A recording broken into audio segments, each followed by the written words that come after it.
La question qui s'élève dans la plupart de nos cœurs quand nous avons entendu beaucoup de choses est: comment cela doit devenir notre vie? Comment cela doit devenir une partie de nous-mêmes? Comment devons-nous devenir l'expression vivante de cela?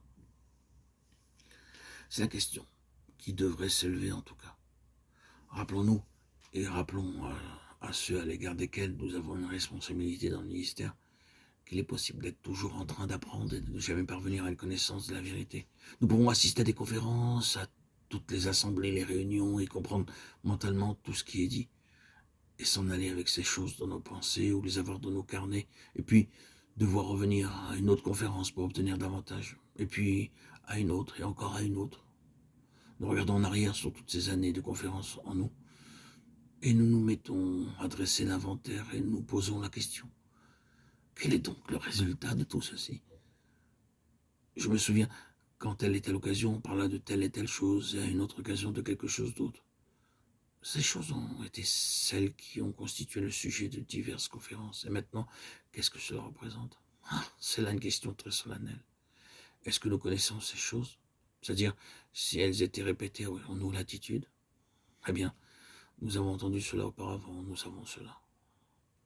C'est ce que nous voulons dire par toujours en train d'apprendre, sans peut-être jamais parvenir à la connaissance de la vérité, dans le sens dans lequel ce mot connaissance est utilisé.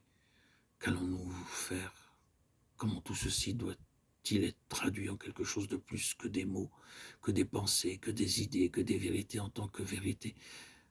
Qu'un enseignement de telle sorte que cela soit réellement incorporé, exprimé dans un homme?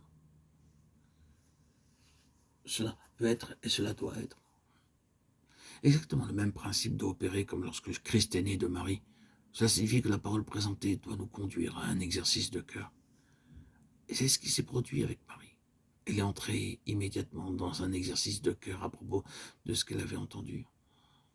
Vous savez quelle sorte d'exercice a résulté de votre écoute de la parole? Considérez cela ainsi. Qu'est-ce que cela signifie? Qu'est-ce que cela implique? Quel coût cela occasionnera? À quoi cela conduira? Est-ce la volonté de Dieu pour moi? Le besoin est de saisir présentement directement et délibérément la parole et, se tenant devant elle, en la considérant, d'entrer dans un exercice de cœur à son égard. C'est le premier pas vers une incarnation de la parole. L'ayant considérée, ayant été exercée par elle, nous devons faire un pas délibéré dans la foi, en relation avec elle. Et cela est nécessaire. Vous n'aboutirez nulle part à moins que vous le fassiez. Lorsque vous êtes en tenue devant cette parole, l'ayant pesée, l'ayant considérée à la lumière de la volonté de Dieu pour vous, et étant parvenu à une position, vous prenez une attitude délibérée. Si elle doit être envers le Seigneur, l'attitude doit être la suivante: je suis la servante du Seigneur, je suis le serviteur du Seigneur, qu'il me soit fait selon ta parole.